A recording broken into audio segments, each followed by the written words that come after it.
Last episode में हमने देखा था हानशेन ने अपने स्केटबर्ड रैंक के बो एंड ब्लैक नाइट के भाले की मदद से उस सुपर बीस्ट ड्रैगन को मार दिया था। उसे मारने पर हानशेन को उसकी बीस्ट सोल हासिल हुई थी। ये हानशेन की पहली सुपर बीस्ट सोल थी, इस वजह से वो काफ़ी ज़्यादा खुश था। तभी वहाँ पर प्रोफेसर शन के साथ कैप्टन जिन एंड उनके लोग भी आ गए थे, क्योंकि उन लोगों को हानशेन की चिंता हो रही थी।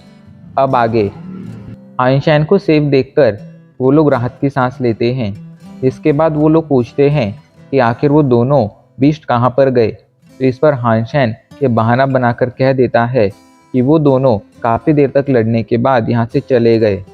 वो लोग अब बाहर निकलने के रास्ते की तलाश में थे। तभी वो लोग देखते हैं कि उस गुफा की छत टूट चुकी है एंड फिर वो लोग उस छत से बाहर आ जाते हैं एंड वहाँ से अपनी जर्नी कंप्लीट करना शुरू कर देते हैं। अगले कुछ ही दिनों में वो लोग स्टील आर्मर बेस पहुँच गए थे। प्रोफेसर शन को प्रोटेक्ट करने का हानशेन का मिशन यहाँ पर कंप्लीट हो गया था, जिस वजह से उसे कुछ क्रेडिट्स मिले थे। हानशेन वहाँ से टेलीपोर्ट होकर ब्लैक हॉक मिलिट्री स्कूल आ जाता है। अब भी के लिए एक पार्टी में था जहाँ पर कुछ लोग बातें कर रहे थे। मैंने सुना है एडवांस डेमन वर्ल्ड में बहुत ज़्यादा अजीब अजीब चीज़ें होती हैं, वहाँ पर बहुत ज़्यादा खतरा होता है, क्या मुझे वहाँ पर आना चाहिए? तो इस पर दूसरा आदमी कहता है अगर तुम इस लो डेमन वर्ल्ड में रुके रहे तो तुम कभी भी अपने जीन्स को इम्प्रूव नहीं कर पाओगे। अगर तुम्हें उन्हें इम्प्रूव करना है तो तुम्हें एडवांस डेमन वर्ल्ड में ज़रूर आना चाहिए। हानशेन उनकी बातें सुन ही रहा था, तभी उसके पास टैंगज़ेन आ जाता है। टैंगज़ेन को वहाँ पर देखकर हानशेन शॉक हो गया था। वो पूछता है आखिर तुम यहाँ पर क्या कर रहे हो? इस पर टैंगज़ेन कहता है आज मैंग मैंग का बर्थडे है एंड मैं यहाँ पर उसके बर्थडे पर आया हूँ। ये सुनकर हानशेन शॉक हो जाता है एंड शॉक के साथ कहता है कि आज मैंग मैंग का बर्थडे है। तो इस पर टैंगज़ेन कहता है हाँ, क्या तुम्हें पता नहीं है? इस पर हानशेन नामे से रिलाते हुए कहता है मैंग मैंग ने मुझे इस पार्टी में आने का इनविटेशन तो दिया था, पर उसने मुझे बताया नहीं था कि आखिर ये किस चीज़ की पार्टी है। ये सुनकर टैंगज़ेन उसे देखकर हंसने लगता है। हानशेन उससे पूछता है क्या तुम्हारे पास कोई एक्स्ट्रा गिफ्ट है? मैं मैंग मैंग के लिए कोई गिफ्ट लेकर नहीं आया हूँ। इस पर टैंगज़ेन उसे कहता है मेरे पास अभी के लिए कोई गिफ्ट नहीं है, तुम्हें अपने गिफ्ट का इंतज़ाम खुद करना होगा। वैसे क्या तुम यहाँ पर आने के बाद शैंटियान से मिले? ये सुनकर हानशेन शैंटियान की डायरेक्शन में देखने लगता है। टैंगज़ेन कहता है एडवांस डेमन वर्ल्ड में जाने के बाद शैंटियान काफ़ी बदल गया है। अब वो पहले जैसा घमंडी नहीं रहा है, बल्कि काफ़ी ज़्यादा शांत हो गया है। ये सुनकर हानशेन शैंटियान को देखने लगता है। थोड़ी देर बाद शैंटियान और पिंकविंग उससे मिलने आते हैं। शैंटियान पूछता है आखिर तुम्हें अपने सभी तरह के जीन पॉइंट्स कंप्लीट कर कर एक इवॉल्वर बनने में कितना टाइम लगेगा? इस पर हानशेन कहता है मुझे लगता है मुझे 2 या 3 साल और लग जाएंगे। ये सुनकर शैंटियान उसे घूरते हुए कहता है देखो, मैं तुमसे बस इतना कहना चाहता हूँ, जितना जल्दी हो सके इवॉल्व होकर एडवांस डेमन वर्ल्ड में आ जाओ। लो डेमन वर्ल्ड में रुककर तुम सिर्फ अपना समय बर्बाद कर रहे हो। वहाँ पर खुद को इम्प्रूव करने के लिए कोई ख़ास रिसोर्सेस नहीं हैं। असलियत में इम्प्रूवमेंट क्या होती है ये तुम्हें तभी पता चलेगा जब तुम एडवांस डेमन वर्ल्ड में आओगे। अगर वहाँ आने के बाद तुम सीधा ब्लैक एम्परर बेस में टेलीपोर्ट होते हो तो तुम मेरे पास आकर मेरी टीम को ज्वाइन कर सकते हो। ये कहकर शैंटियान वहाँ से जाने लगता है। शैंटियान के इतने अजीब बिहेवियर से हानशेन काफ़ी ज़्यादा शॉक था, तो इसकी वजह जानने के लिए जल्दी से पिंकविंग की तरफ देखता है। तो पिंकविंग कहती है शैंटियान अभी के लिए तुम्हें सीरियसली नहीं ले रहा है। उसका ये मानना है कि अगर तुम जल्द से जल्द एडवांस डेमन वर्ल्ड में नहीं आए तो फिर तुम उसके दोस्त तो छोड़ो, दुश्मन बनने के लायक भी नहीं रहोगे। हानशेन, ये लो डेमन वर्ल्ड तुम्हारे जैसे इंसान को डिज़र्व नहीं करता है। मैं भी तुम्हें यही कह रही हूँ कि जितना जल्दी हो सके एक इवॉल्वर बनकर एडवांस डेमन वर्ल्ड में आ जाओ, वहाँ आकर तुम्हें असलियत पता चलेगी।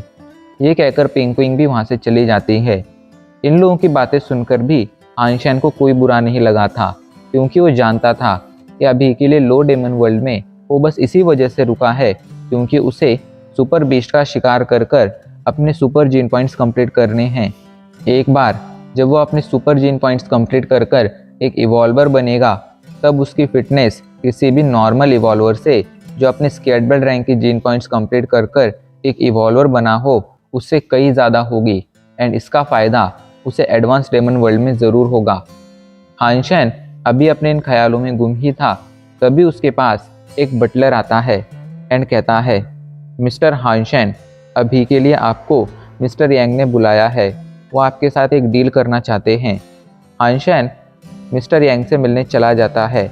वो बटलर हानशेन को अभी के लिए एक प्राइवेट क्लब में लेकर आया था। ये क्लब यांग फैमिली का ही था एंड यहाँ पर 20 सोल के ट्रेड होते थे। हानशेन जब मिस्टर यांग से मिलता है तो मिस्टर यांग उससे कहते हैं, हानशेन, मुझे तुम्हारे साथ अभी के लिए एक डील करनी है, क्या तुम वो डील करना चाहोगे? इस पर हानशेन पूछता है, कैसी डील? तो मिस्टर यांग कहते हैं, मैं अभी के लिए डेमन वर्ल्ड में कुछ बीच सोल खरीदना चाहता हूँ, क्या तुम उन्हें खरीदने में मेरी मदद कर सकते हो? इस पर हानशेन कहता है, डेमन वर्ल्ड में अभी के लिए बहुत ही कम स्केलेटल रैंक की बीच सोल हैं जो सेल के लिए अवेलेबल हैं। ऐसे में मुझे नहीं लगता है कि आपके लिए किसी भी स्केलेटल रैंक की बीच सोल हासिल करना आसान होने वाला है। ये सुनकर मिस्टर यांग मुस्कुराने लगते हैं एंड कहते हैं, देखो हानशेन, मैं ये जानता हूँ, इसी वजह से मैंने तुम्हें यहाँ पर बुलाया है। जहाँ तक मुझे लगता है तुम्हारे पास ज़रूर कोई ना कोई स्केलेटल रैंक की बीच सोल ज़रूर होगी।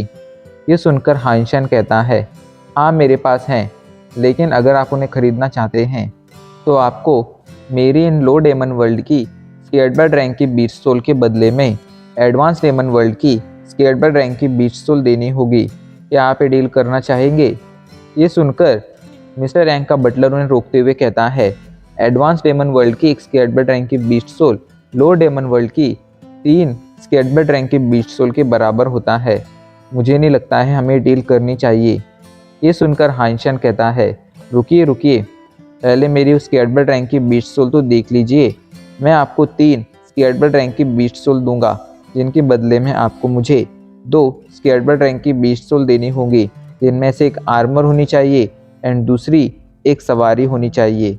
ये कहकर हानशेन उन्हें अपनी स्केलेटल रैंक की बीच सोल दिखाना शुरू करता है। सबसे पहले वो मिस्टर यांग को अपना ट्राइडेंट दिखाता है। ट्राइडेंट को देखकर मिस्टर यांग शॉक हो गए थे, क्योंकि ट्राइडेंट एक वेपन था एंड स्केलेटल रैंक के वेपन बहुत ज़्यादा रेयर होते थे। यांग हानशेन से पूछता है, क्या तुम सच में ये ट्राइडेंट मुझे बेचोगे? इस पर हानशेन मुस्कुरा देता है। उसके लिए इस ट्राइडेंट का कुछ खास यूज़ नहीं रहा था, क्योंकि हानशेन इस पर स्वॉर्ड डेमन की बीच सोल का यूज़ नहीं कर सकता था। उसे अभी के लिए स्वॉर्ड चाहिए थी एंड वो उसी की तलाश में था। जिसके बाद हानशेन उन्हें अपनी दूसरी स्केलेटल रैंक की बीच सोल दिखाता है, जो असल में एक स्केलेटल रैंक की सवारी थी। ये हानशेन का वही वुल्फ था, वही भेड़िया था जिसे हानशेन ने कुछ दिनों पहले मारा था। हानशेन को एक स्केलेटल रैंक की सवारी निकालता देख बटलर को ये सवारी कुछ खास पसंद नहीं आती है, क्योंकि स्केलेटल रैंक की सवारी कुछ खास रेयर नहीं होती थी। लेकिन तभी हानशेन कहता है, मेरी स्केलेटल रैंक की सवारी वाइंड हॉर्स से भी ज़्यादा फास्ट है, अगर आप चाहें तो चेक कर सकते हैं। वाइंड हॉर्स लो डेमन वर्ल्ड का सबसे फास्टेस्ट क्रिएचर था। इस वजह से अभी के लिए हानशेन की बात सुनकर वो लोग शॉक में चले गए थे एंड अब उन लोगों को ये वाइंड वुल्फ काफ़ी ज़्यादा रेयर लगने लगा था। जिसके बाद हानशेन अब तीसरी बीच सोल बाहर निकालता है। उसने अभी के लिए घोस्ट आंखों वाले बीस्ट की बीच सोल बाहर निकाली थी। वो बताता है ये एक ट्रांसफॉर्मेशन टाइप की बीच सोल है। यांग जब बीच सोल को देखता है तो खुश हो जाता है, क्योंकि ये ट्रांसफॉर्मेशन टाइप की जो ये बीच सोल थी उसकी बॉडी में मौजूद बोन्स का स्ट्रक्चर एंड एक ह्यूमंस की बोन्स का स्ट्रक्चर लगभग सेम था। ऐसे में इस बीच सोल के साथ ट्रांसफॉर्म होने के बाद भी कोई इंसान अलग अलग तरह की मार्शल आर्ट टेक्निक्स का यूज़ कर सकता था। उन लोगों को हानशेन की सभी बीच सोल काफ़ी ज़्यादा पसंद आई थी, क्योंकि ये सभी की सभी बहुत ज़्यादा रेयर टाइप की बीच सोल थी। इस वजह से वो लोग डील के लिए तुरंत मान जाते हैं। डील होने के बाद हानशेन ने उन्हें बताया था कि उन्हें जो ये 2 स्केलेटल रैंक की बीच सोल हैं उन्हें एडवांस डेमन वर्ल्ड में मौजूद ब्लू क्रिस्टल बेस में एक इंसान को देना है एंड वो इंसान कोई और नहीं बल्कि उसकी माँ थी। उसकी माँ भी अभी के लिए एडवांस डेमन वर्ल्ड में मौजूद थी, लेकिन वो काफ़ी ज़्यादा वीक थी। ऐसे में ये 2 स्केटबेल्ट रैंक की 20 सोल उसकी माँ के काफ़ी काम आ सकती थी। उन लोगों ने भी हानशेन की रिक्वेस्ट तुरंत मान ली थी। डील करने के बाद हानशेन वहाँ से सीधा ब्लैक हॉक मिलिट्री स्कूल आ जाता है। तभी उसके पास प्रोफेसर मिलने आते हैं, जो हानशेन को बताते हैं, मैं अभी के लिए एक एक्सपेरिमेंट कर रहा हूँ। उस एक्सपेरिमेंट में मुझे एक ऐसा पर्सन चाहिए जो एक नॉन इवॉल्वर हो, लेकिन जिसके पास बहुत ही हाई लेवल की डिस्ट्रक्टिव फोर्स हो। तुम्हारे पास ये सभी क्वालिटीज़ हैं, क्या तुम इस एक्सपेरिमेंट में मेरी मदद करोगे? देखो, बदले में मैं तुम्हें तुम्हारे ग्रेजुएशन के टाइम पर काफ़ी अच्छे क्रेडिट्स दूंगा। हानशेन उनकी रिक्वेस्ट मान लेता है, क्योंकि उसे क्रेडिट्स की ज़रूरत पड़ने वाली थी। एक इंसान के पास ग्रेजुएशन के बाद जितने ज़्यादा क्रेडिट्स होते थे, आर्मी में उसकी रैंक उतनी ही ज़्यादा हाई होती थी। इस वजह से वो अभी के लिए प्रोफेसर की रिक्वेस्ट मान गया था। प्रोफेसर ने उसे अगले दिन लैब में 8:30 बजे बुलाया था। हानशेन अभी के लिए उस रिसर्च के बारे में और ज़्यादा पढ़ने लगता है, पर उस एक्सपेरिमेंट के बारे में पढ़ने के बाद हानशेन को ये समझ आ गया था कि अगर वो इस एक्सपेरिमेंट में पार्टिसिपेट करेगा तो इससे उसकी रियल स्ट्रेंथ प्रोफेसर के सामने आ जाएगी एंड इससे उसका सुपर जीन पॉइंट्स वाला भांडा फूट सकता था। इस वजह से वो डिसाइड करता है कि वो अभी के लिए जिया को इस एक्सपेरिमेंट में फंसाएगा एंड वो जिया के पास इस ऑफ़र को लेकर जाता है एंड उससे कहता है कि अगर वो प्रोफेसर की इसमें मदद करेगा तो हानशेन उसे आर्चरी की कुछ सीक्रेट ट्रिक्स सिखाएगा। जिया भी उसकी बात तुरंत मान जाता है। अगले दिन हानशेन जिया को रिसर्च लैब में लेकर आता है, जहाँ पर जिया को अभी के लिए एक फ्लूइड में बंद कर दिया जाता है एंड प्रोफेसर का असिस्टेंट क्वीन जिया पर अभी के लिए अलग अलग तरह के एक्सपेरिमेंट करने लगता है। उसने जिया को एक ऐसा लिक्विड पिलाया था जिसे पीने के बाद उसके बॉडी के सभी सेल एक्टिवेट हो जाते थे। ऐसे में वो जिया की बॉडी का फुल पोटेंशियल नाप सकता था। अभी के लिए हानशेन जिया के लिए सॉरी फील कर रहा था, क्योंकि उसने जिया को इस चीज़ में फंसा दिया था, लेकिन हानशेन के पास और कोई रास्ता भी नहीं था। जिया इस एक्सपेरिमेंट में काफ़ी अच्छी तरह से कोऑपरेट कर रहा था। इस वजह से उसकी परफॉर्मेंस से वो असिस्टेंट भी काफ़ी ज़्यादा खुश था। हानशेन भी इन चीज़ों के बारे में और ज़्यादा जानना चाहता था। इस वजह से वो असिस्टेंट क्वीन से इन चीज़ों के बारे में और पूछता है, तो असिस्टेंट क्वीन बताते हैं कि अभी के लिए वो एक रिसर्च कर रहे हैं। इस रिसर्च में वो ये देखना चाहते हैं कि अगर वो एक बार ह्यूमन बॉडी के सभी सेल्स की फुल पोटेंशियल को एक्टिवेट कर देंगे तो उनके पास कितनी ज़्यादा पावर आ जाएगी। अभी के लिए हमने जिया के ऊपर यही एक्सपेरिमेंट किया है। जिसके बाद वो हानशेन को एक सॉल्यूशन देकर कहते हैं कि अगर तुम्हें कभी भी अपनी बॉडी के फुल पोटेंशियल को जानना हो, अपने बॉडी के सभी सेल्स को एक्टिवेट करना हो, तो इस लिक्विड को पी लेना, वो भी रात में सोने से पहले। जिसके बाद अगले दिन तुम अपने बॉडी के फुल पोटेंशियल को चेक कर पाओगे। रात भर में ये तुम्हारे सारे सेल्स को एक्टिवेट कर देगा। हानशेन उस सॉल्यूशन को ले लेता है, लेकिन अभी के लिए वो टेस्ट करने जाने वाला नहीं था। वो टेस्ट के लिए थोड़ा इंतज़ार करने का डिसीजन लेता है। हानशेन वहाँ से बाहर आ जाता है, जिसके बाद वो तुरंत ग्लैडिएटर प्लेटफॉर्म पर लॉगिन करता है।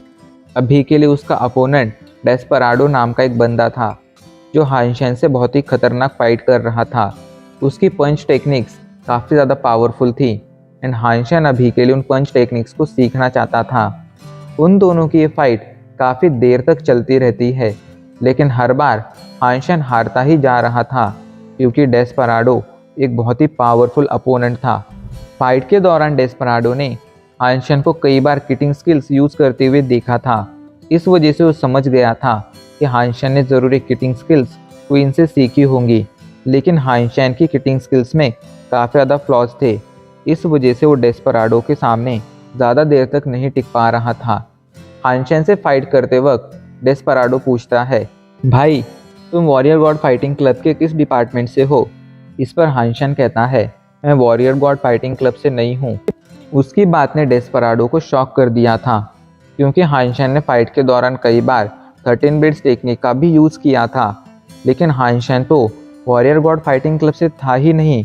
तो ऐसे में ज़रूर उसने ये टेक्निक किसी और से सीखी थी एंड किसी और से सीखने के बाद भी वो इसका यूज़ इतने अच्छी तरह से कर पा रहा था। इस बात ने डेस्पराडो को इम्प्रेस कर दिया था। वो हानशेन से पूछता है, क्या तुम warrior God fighting club join करना चाहोगे? इस पर हानशन कहता है, नहीं, मुझे इसमें कोई इंटरेस्ट नहीं है, वैसे भी मैं अभी के लिए एक मिलिट्री स्कूल में हूँ। तो इस पर डेस्पराडो पूछता है, तुम कौन से मिलिट्री स्कूल में हो? तो हानशन मुस्कुराते हुए कहता है, मैं अभी के लिए तुम्हें ये नहीं बता सकता हूँ। ये कहकर हानशन एक पंच मारता है। ये पंच को देखकर डेस्पराडो शॉक हो गया था, क्योंकि ये उसका पंच था एंड हानशन ने अभी के लिए उसकी पंचिंग टेक्निक सीख ली थी, लेकिन हानशन उसे बहुत अच्छी तरह से नहीं सीख पाया था एंड अगले कुछ ही पलों में डेस्पराडो हानशन को बुरी तरह से हरा देता है। वो लोग एक दूसरे से कई और बार फाइट करते हैं, लेकिन डेस्पराडो हानशन को हर बार हरा देता था। एंड अब इसी के साथ हमारा एपिसोड आज यहीं पर ख़त्म हो जाता है।